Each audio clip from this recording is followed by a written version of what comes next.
Party तोड़ने वालों के खिलाफ एनसीपी ने की एक्शन की मांग। अजीत पवार समेत शपथ लेने वाले 9 मंत्रियों के खिलाफ अयोग्यता याचिका विधानसभा स्पीकर के पास भेजी। एनसीपी ने विधानसभा स्पीकर को पत्र लिखकर कार्रवाई करने की मांग की। पार्टी का पक्ष सुनने और जल्द से जल्द फैसला लेने को कहा। एनसीपी नेता जयंत पाटिल ने कहा, शपथ लेते ही अयोग्य हो जाएंगे सभी विधायक। केंद्रीय चुनाव आयोग को हमने सूचित किया। जयंत पाटिल ने कहा, 9 सदस्यों ने राजभवन जाकर पार्टी की नीति के खिलाफ शपथ ली। पार्टी अध्यक्ष शरद पवार को अंधेरे में रखा। पार्टी में टूट को एनसीपी की कार्यकारी अध्यक्ष सुप्रिया सुले ने बताया दुर्भाग्यपूर्ण। कहा, हम जनता के बीच जाएंगे।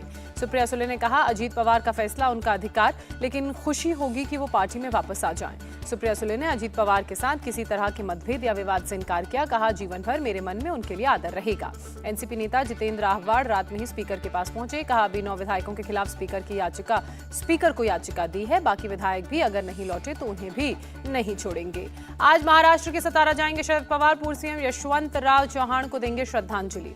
महाराष्ट्र में एनसीपी के पास 54 सीट थी, जिनमें से अजीत पवार ने 42 विधायकों को अपना साथ होने का दावा किया। 10 विधायक अभी भी शरद पवार के साथ। महाराष्ट्र की सियासत में हुआ है भारी उलटफेर। शिंदे सरकार में शामिल हुए एनसीपी नेता अजीत पवार डिप्टी सीएम पद के लिए शपथ। अजीत पवार के साथ एनसीपी के 8 और विधायक शिंदे सरकार में शामिल हुए। छगन भुजबल, दिलीप वलसे पाटिल, हसन मुश्रीफ ने ली मंत्री पद की शपथ। धनंजय मुंडे, धर्मराव बाबा आत्राम, अदिति तटकरे, संजय बंसोड़े और अनिल पाटिल को भी मंत्री पद की दिलाई गई शपथ। अजीत पवार को वित्त और राजस्व मंत्रालय मिल सकता है। महिला एवं बाल विकास, खेल एवं युवा कल्याण, खाद्य एवं आपूर्ति मंत्रालय, मत्स्य पालन और कपड़ा मंत्रालय जैसे विभाग एनसीपी के मंत्रियों को मिल सकते हैं। शपथ लेने के बाद बोले धनंजय मुंडे, शरद पवार आज भी हमारे नेता हैं और आगे भी रहेंगे। अघाड़ी छोड़ने की वजह अजीत पवार बताएंगे। एनसीपी पर अजीत पवार ने ठोका दावा। कहा, एनसीपी के चुनाव चिन्ह पर चुनाव लड़ेंगे। एनसीपी का नाम और निशान हमारा। अजीत पवार का दावा, पार्टी के सभी विधायक, सांसद और कार्यकर्ता मेरे साथ, इस वजह से सरकार में हुआ शामिल। अजीत पवार ने कहा, आगामी लोकसभा और विधानसभा चुनाव लड़ेंगे बीजेपी के साथ, इसलिए लिया ये फैसला। शपथ के बाद बोले छगन भुजबल, शरद पवार खुद कह चुके हैं कि नरेंद्र मोदी फिर पीएम बनेंगे। विकास के लिए हम साथ आए हैं। शपथ ग्रहण के बाद बोले सीएम एकनाथ शिंदे, अब महाराष्ट्र में ट्रिपल इंजन की सरकार, अब सरकार और तेजी से चलेगी। एकनाथ शिंदे ने कहा, हमने कोई तोड़फोड़ नहीं की है। अब लोकसभा में पहले से भी ज्यादा सीटें हम जीतेंगे। एकनाथ शिंदे ने उद्धव ठाकरे पर साधा निशाना। कहा, हम सत्ता का लालच लेकर बाला साहेब ठाकरे के विचारों को तोड़ने वाले नहीं हैं। भतीजे की बगावत पर बोले शरद पवार, इसका अंदेशा मुझे पहले से था, लेकिन जो हुआ उसकी चिंता नहीं है। शरद पवार का बयान, आज जो हुआ वो बहुत बड़ी बात है। ये गुगली नहीं बल्कि डकैती है। पार्टी के फेस के सवाल पर बोले शरद पवार, हाथ उठाकर अपना नाम लिया। शरद पवार ने कहा, अजीत पवार के साथ असली एनसीपी नहीं, प्रफुल्ल पटेल ने भी मुझे धोखा दिया।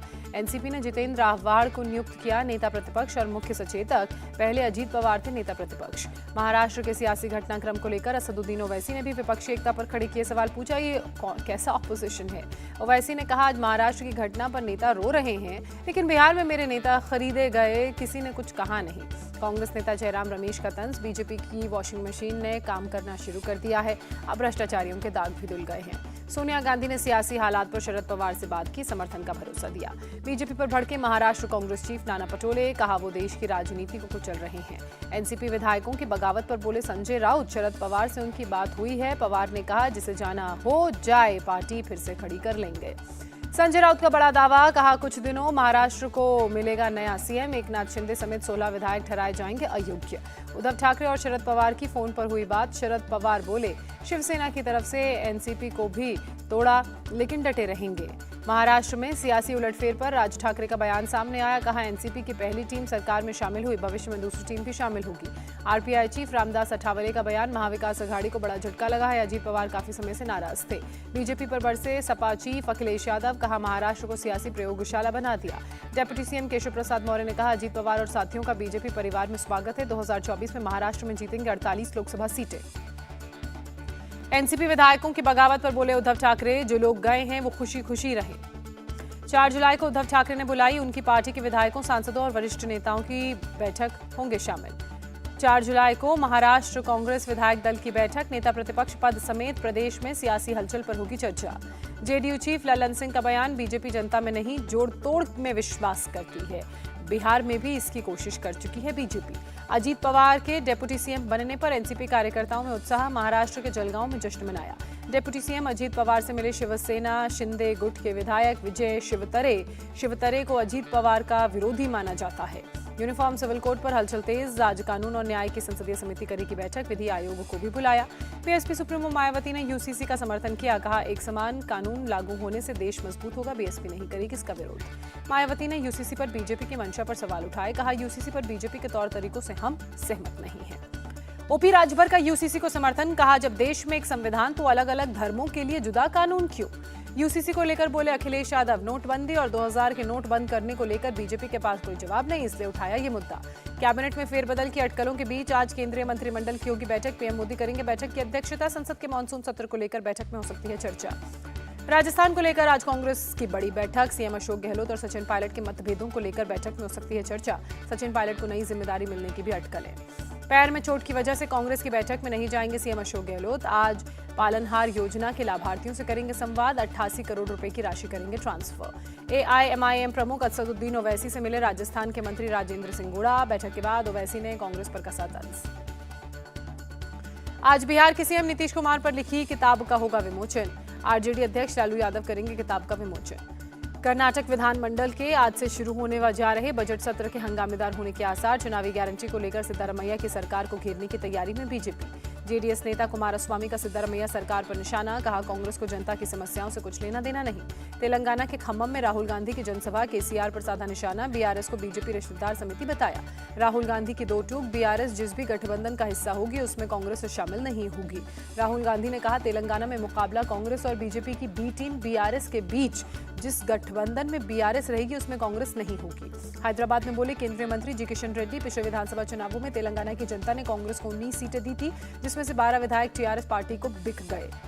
पश्चिम बंगाल के पूर्वी मेदिनीपुर में केंद्रीय बलों ने किया रूट मार्च, पंचायत चुनाव से पहले हालात का लिया जायजा। लखनऊ में गृहमंत्री अमित शाह ने गिनवाए मोदी सरकार के काम, कहा 68,000 से ज्यादा शिल्पियों को दिए 100 करोड़ रुपए से ज्यादा, 3 करोड़ से ज्यादा गरीबों के आवास भी बनाए। गोरखपुर में पोस्टमास्टर जनरल कार्यालय के नए भवन का उद्घाटन, केंद्रीय मंत्री देवू सिंह चौहान और सीएम योगी रहे मौजूद। गुजरात के लोथल पहुंची केंद्रीय मंत्री Sarbananda Sonowal, national maritime heritage complex के काम का जायजा लिया। बालटाल के बेस कैंप पहुंचे जम्मू कश्मीर के एलजी मनोज सिन्हा, अमरनाथ यात्रा के श्रद्धालुओं से मुलाकात कर सुविधा का जायजा लिया। इस सप्ताह समुद्र में संयुक्त गश्ती करेगा भारत और ऑस्ट्रेलिया। इंडियन नेवी और royal Australian air force P-8A Poseidon करेगी निगरानी। मणिपुर में फिर भड़की हिंसा, बिष्णुपुर में बंदूकधारियों के साथ गोलीबारी में 2 ग्रामीण स्वयंसेवकों की मौत। मणिपुर के बिष्णुपुर चूरा चांदपुर पहुंचे सीएम एन बीरेन सिंह, पहाड़ी इलाकों की जमीनी स्थिति का जायजा लिया। मणिपुर में हिंसा का मामला, इम्फाल पश्चिम जिले में कर्फ्यू में ढील दी गई, आज शाम 6 बजे तक ढील रहेगी। मणिपुर के हालात पर पी चिदम्बरम का बयान, सीएम एन बीरेन सिंह के इस्तीफे से शांति बहाल करने में मिलेगी मदद, असम सीएम को मामले से दूर रहने की नसीहत तक दी। लखनऊ एटीएस ने धर्मांतरण के एक रैकेट का खुलासा किया, 3 लोगों को मामले में गिरफ्तार किया। अमरनाथ यात्रा के दौरान टट्टू से फिसलकर गिरा एक तीर्थयात्री, सीआरपीएफ की माउंटेन रेस्क्यू टीम ने उसे बचाया। दिल्ली के रंजीत नगर इलाके में युवक की चाकू मारकर हत्या, घर के पास 2 से 3 हमलावरों ने वारदात को अंजाम दिया। पुलिस ने आरोपियों की पहचान की, गिरफ्तारी की कोशिश जारी। बीकानेर के श्री डोंगरगढ़ में टीचर पर नाबालिग को बहकाने और स्कूल जाते समय गायब करने का आरोप, छात्रा का तीसरे दिन भी कोई सुराग नहीं। घटना को लेकर शहर में आक्रोश बढ़ा, भारी संख्या में लोग थाने के बाहर जमा हुए, कुछ जगहों पर बाजार भी बंद किए गए। उत्तर प्रदेश के हापुड़ में मामूली विवाद को लेकर 2 समुदायों के बीच तनाव, झड़प के दौरान एक पक्ष ने दूसरे पक्ष पर पथराव किया। पथराव में 2 महिलाओं समेत करीब आधा दर्जन लोग घायल हुए, इलाज के लिए अस्पताल भेजा गया, पुलिस ने हालात पर काबू पाया। कावड़ मेले को लेकर उत्तराखंड के डीजीपी ने अहम बैठक की, बोले कावड़ मेले हमारे लिए हमेशा से ही चुनौती भरा रहा है, इसके लिए हमने सभी तैयारी की है। फ्रांस में युवक की मौत के बाद अभी भी हिंसा जारी, आज के दंगे में 719 लोग गिरफ्तार। फ्रांस में दंगे को लेकर राष्ट्रपति इमैनुअल मैक्रोन ने बैठक की, हालात को निपटाने को लेकर चर्चा हुई। यूक्रेन के राष्ट्रपति जेलेंस्की ने नौसेना बलों को पदक देकर सम्मानित किया, रूसी काला सागर बेड़े के फ्लैगशिप मॉस्कवा के डूबने पर तारीफ की। स्वीडन में कुरान जलाए जाने के खिलाफ पाकिस्तान में प्रदर्शन, पाकिस्तान से स्वीडिश राजनयिक कर्मचारियों को निकालने की मांग की। शिकागो में भारी बारिश के कारण बिगड़े हालात, सड़कों पर भरा बाढ़ बारिश का पानी, कारें फंसी। चीन के सिचुआन प्रांत में बाढ़ और लैंडस्लाइड से लोगों का बुरा हाल, सड़कें टूटी, ट्रैफिक प्रभावित। श्रीलंका क्रिकेट टीम ने वर्ल्ड कप के लिए किया क्वालिफाई, सुपर 6 में जिम्बाब्वे को 9 विकेट से हराया। महेश तीक्ष्णा और पथुम निशंका रहे जीत के हीरो, तीक्ष्णा ने 4 विकेट चटके, पथुम निशंका ने खेली नाबाद शतकीय पारी। 2 नवंबर को श्रीलंका का भारत से हो सकता है मुकाबला। वेस्टइंडीज और ओमान वर्ल्ड कप की रेस से बाहर। ऑस्ट्रेलिया ने 43 रन से लॉर्ड्स टेस्ट जीता। 5 मैचों की सीरीज में 2-0 की बढ़ाई ऑस्ट्रेलिया ने बढ़त। इंग्लैंड के कप्तान बेन स्टोक्स ने खेली 155 रनों की शतकीय पारी। टीम को जीत दिलाने में रही नाकाम। ऑस्ट्रेलिया ने इंग्लैंड को जीत के लिए दिया था 371 रनों का लक्ष्य। इंग्लैंड की टीम 327 रन पर ऑल आउट हुई। लॉर्ड्स लॉन्ग रूम में उस्मान ख्वाजा की दर्शकों से हुई कहासुनी। सुरक्षा कर्मियों ने किया बचाव। बांग्लादेश दौरे के लिए भारतीय विमेन क्रिकेट टीम का ऐलान। रेणुका सिंह, ऋचा घोष टीम से बाहर। पीसीबी ने प्रधानमंत्री शहबाज शरीफ को लिखा पत्र। विश्व कप के लिए क्रिकेट टीम भारत भेजने की मांगी मंजूरी। बांग्लादेश के खिलाफ T20 सीरीज के लिए अफगानिस्तान ने किया टीम का ऐलान। राशिद खान की हुई वापसी। यूकी भाभरी ने मार्लोरका के पहले ATP डबल्स खिताब में जीत दर्ज की। डच ऑस्ट्रेलियाई जोड़ी को हराया। भारतीय gymnast Deepa Karmakar Asian games के चयन ट्रायल में होंगी शामिल। डोप टेस्ट में फेल होने पर लगा बैन खत्म हुआ। केंद्रीय मंत्री अनुराग ठाकुर ने गुरुग्राम में संपर्क से समर्थन महाअभियान के तहत क्रिकेटर शिखर धवन से मुलाकात की। कई मुद्दों पर दोनों के बीच चर्चा हुई। 4 जुलाई को रिलीज होगी फिल्म रॉकी और रानी की प्रेम कहानी का ट्रेलर। रणवीर सिंह और आलिया की रोमांटिक जोड़ी आएगी नजर।